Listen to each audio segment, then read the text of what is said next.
Hello, my name's Harvey Taylor and I'm going to talk to you in this brief video about relationships.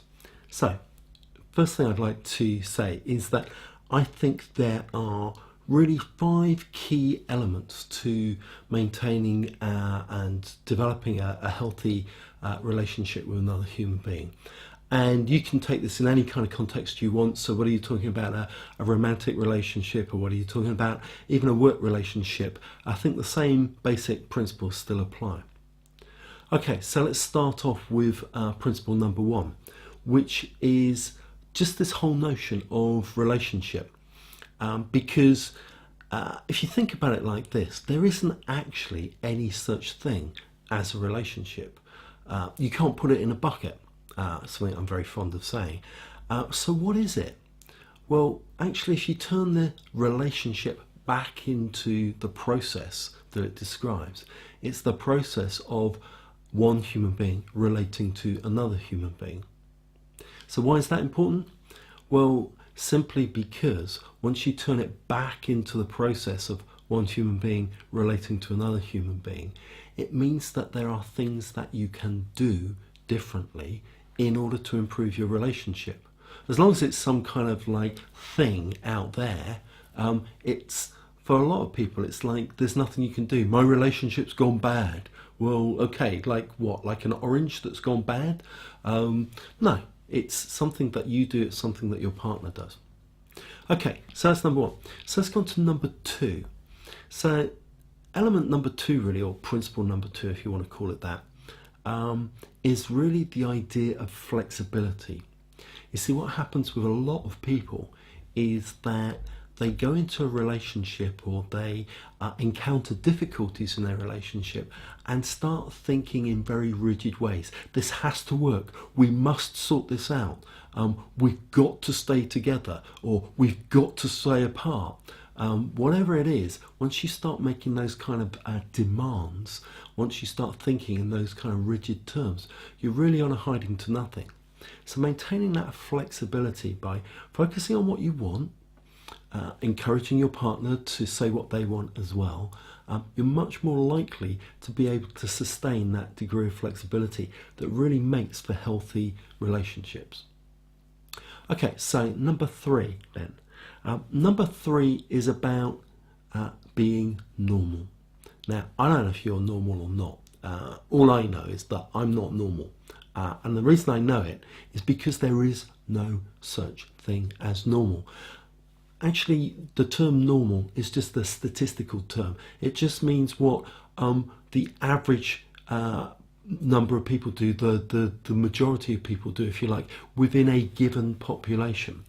But once you start to get bigger and bigger and bigger populations, you go to the population of the United Kingdom, for example, there really is no such thing as normal, not in any kind of meaningful sense.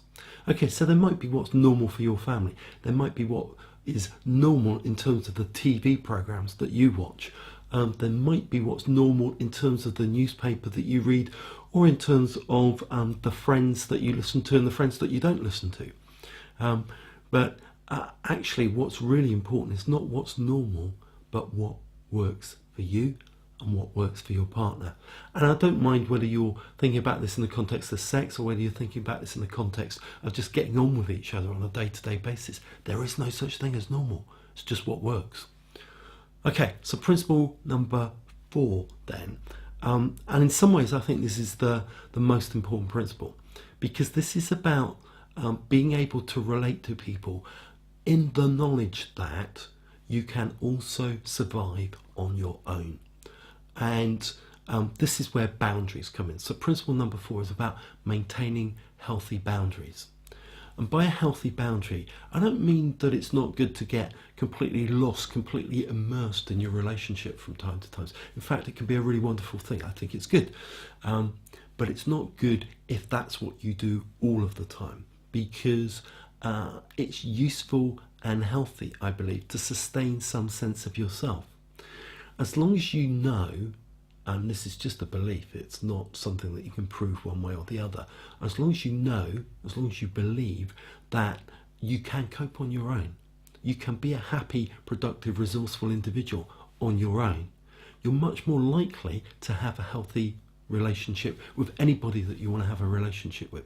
Once you get into that kind of dependency mode that I couldn't cope without her, I couldn't live without him, that's when relationships start to get difficult, because people feel swamped, and because also you lose your sense of who you are and your sense of your own value, your own worth.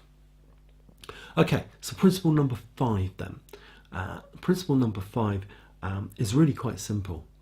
All I'm going to say to you is experiment. And you can take that in any context with regard to relationships you like.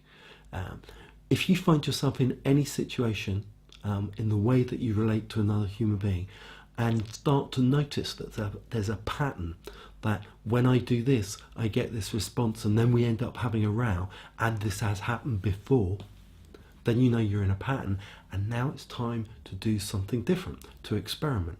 And the more you experiment, the more you're going to find ways of relating to each other in a positive way. And it's not that you just do this when you start the relationship. You're going to need to carry on doing this for the next 50, 60, 70 years, however long you plan on staying together, however long you do actually eventually stay together. For me, the most successful, healthy, positive relationships I've ever come across are where both parties recognise that they constantly change, that the relationship, the dynamics are constantly moving, and in order to keep up, you've got to keep doing different things. So just let me summarise them. So 5 principles for maintaining healthy relationships. Number 1 is to recognise there is no such thing as a relationship. You can't put it in a bucket. It's about how you relate to each other. It's something that you do, not something that exists out there. Number 2 is really about flexibility, about recognising that actually you don't have to do anything. You don't need anything. Nothing has to work. It'd be nice, it'd be good, you might want it to, but that doesn't mean it has to. Number 3 is there is no such thing as normal. And actually that's a good thing. You know, I like the fact that there's diversity, that there's variation, that each time you meet your partner, you don't know what's going to happen next. I think that's exciting. That's what keeps it all alive and interesting.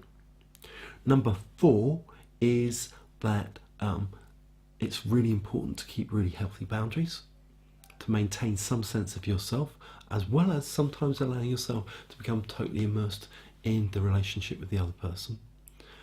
And then number 5 is it's all an experiment. And the more you experiment, the more fun you're going to have. And I'm not saying it will work all of the time, because I don't think that's realistic. But you can choose to do the same things and get the same results, or you can choose to do something different and get a better result. Okay, so that's just a very brief introduction to, if you like, my take on relationships, and there are lots of other things that I'd like to go into in more depth. So if you want to watch the extended version of this video, please do so. If you think you would benefit from a free initial consultation, all you need to do is call me on 01202 265594. So that's 01202 265594. You can also email me on harvey@hbtuk.com. So that's Harvey, HARVEY, at hbtuk.com. Okay, good. Thank you very much for watching, and hopefully I'll see you in the next video, if that makes any sense, because of course I won't, really, because I can't see you. Just because you can see me doesn't mean I can see you. I mean, that's completely nuts, isn't it? Yeah? Anyway, right, see you later. Bye.